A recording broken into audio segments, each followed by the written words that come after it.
Assalamualaikum warahmatullahi wabarakatuh. Selamat pagi adik-adik, salam sejahtera untuk kita semua. Marilah kita panjatkan puji syukur atas kehadirat Allah Subhanahu wa Ta'ala, yang mana atas segala limpahannya alhamdulillah kita masih bisa mengadakan MPLS secara daring. Salawat serta salam senantiasa kita curahkan kepada baginda Nabi Muhammad SAW serta para sahabat dan keluarganya termasuk seluruh pengikutnya. Sebelum memasuki acara, marilah kita mengucapkan basmalah bersama-sama. Bismillahirrohmanirrohim. Izinkan kami untuk memperkenalkan diri. Nama saya Afwa Rahma Alni Hakim dari kelas 12 AKL 2. Dan teman saya? Nama saya Dira Aulia dari kelas 12 OTKP 4. Oke adik-adik, jadi hari ini kita akan melaksanakan MPLS hari ketiga ini.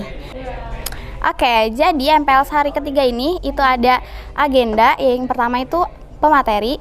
Yang pertama ada materi tentang organisasi kesiswaan yang akan disampaikan oleh Pak Samsul Falah. Untuk Pak Samsul Falah dipersilahkan. Bismillahirrahmanirrahim. Assalamualaikum warahmatullahi wabarakatuh.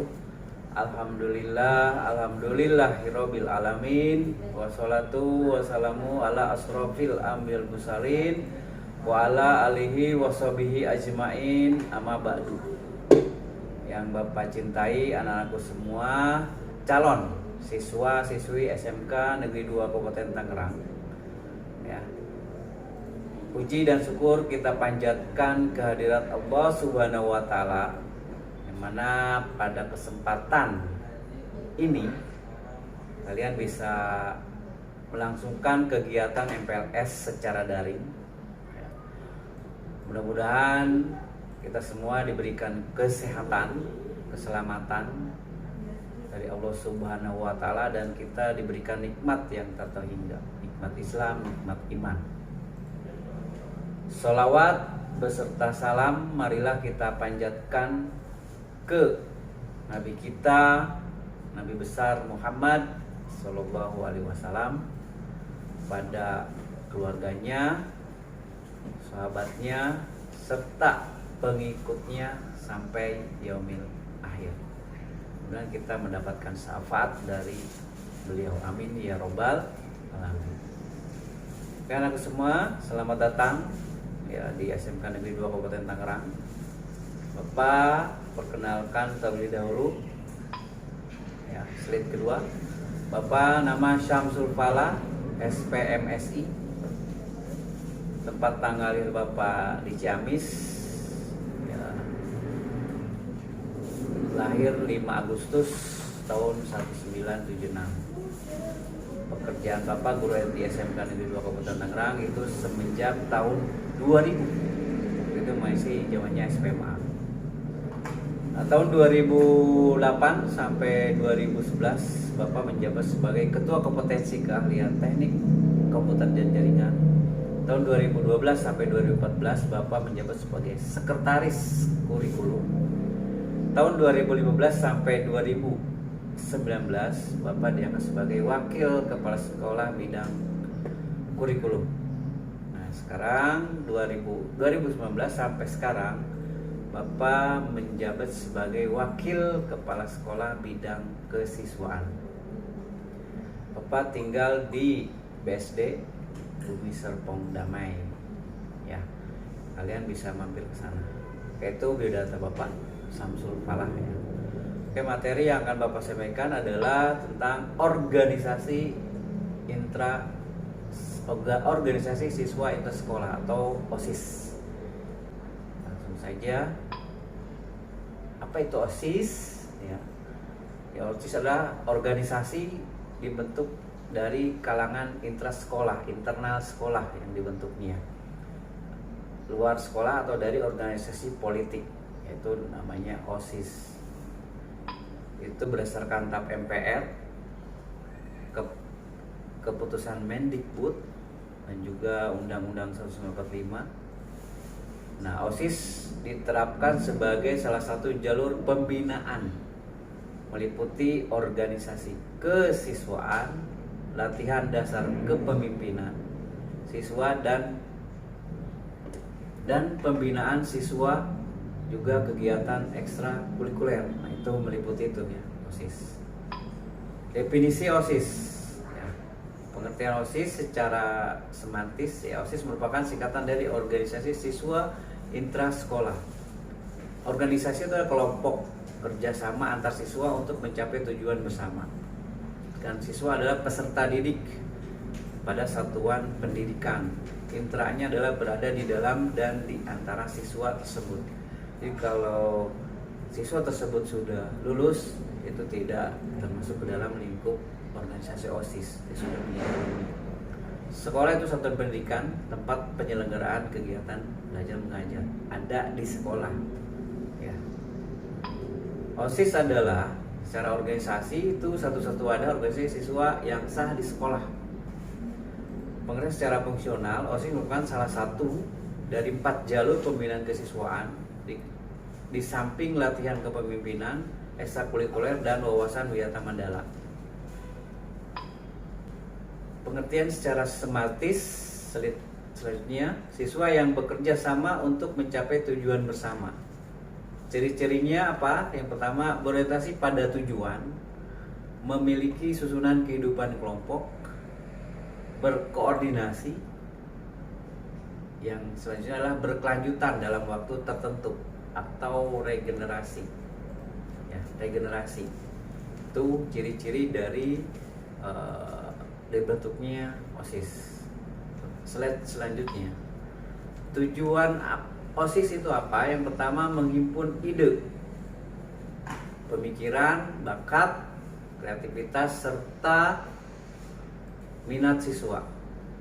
Yang kedua, mendorong sikap, jiwa, dan semangat kesatuan dan persatuan di antara siswa. Yang selanjutnya, tempat dan sarana berkoordinasi, menyampaikan pikiran dan gagasan. Fungsinya untuk apa? Pertama, wadah untuk menampung dan menyalurkan aspirasi siswa serta menetapkan garis-garis program. Yang kedua, pelaksana kegiatan kesiswaan.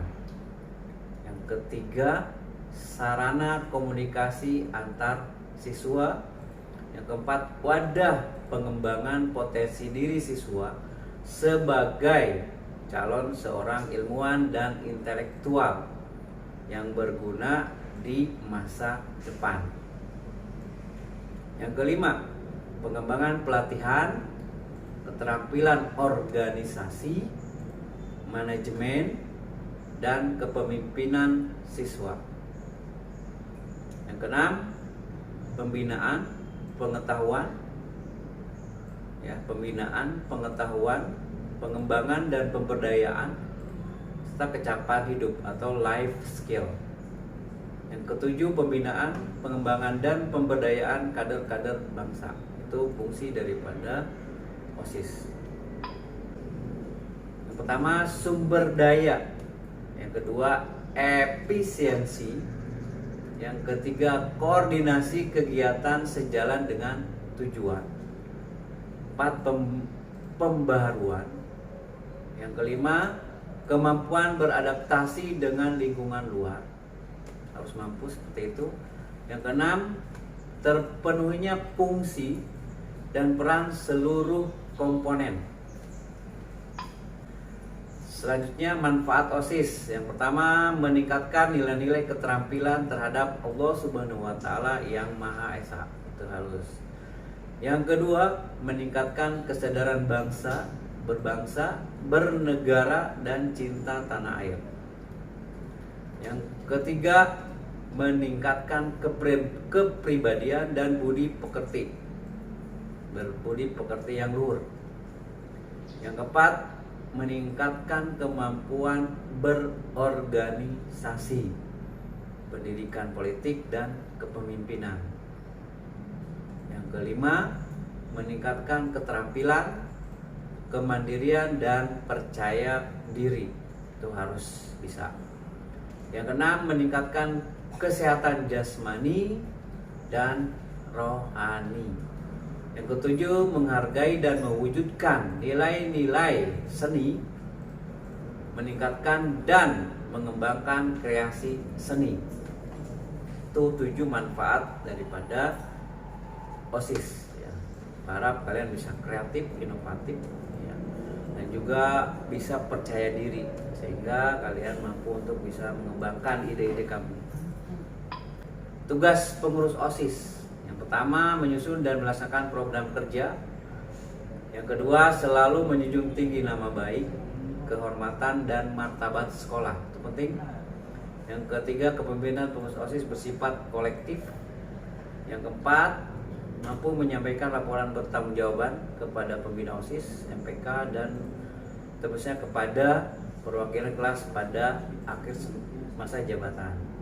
Yang kelima, selalu berkonsultasi dengan pembina, bertukar informasi, berkonsultasi apa yang harus dilakukan di kepengurusan OSIS. Jangan vakum, dipendam oleh sendiri. Oke, itu mungkin materi dari Bapak ya. Tapi sebelumnya sebelum ditutup itu Bapak mengasih tugas buat kalian. Ini ada kuis, bisa dilihat dan nanti kamu kerjakan di Microsoft Word, nanti dikirim di Google Classroom, berkoordinasi dengan koordinasi tiap-tiap jurusan. Itu ada penilaian tersendiri, diketik ya jawabannya di Microsoft Word, pakai nama file ya, di save-nya file nama kamu, asal sekolah dan jurusan ya. Demikian materi dari Bapak, kurang lebihnya mohon maaf.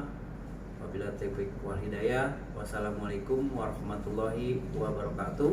Tetap semangat dan selalu waspada, jaga kondisi kesehatan di masa pandemi ini. Terima kasih.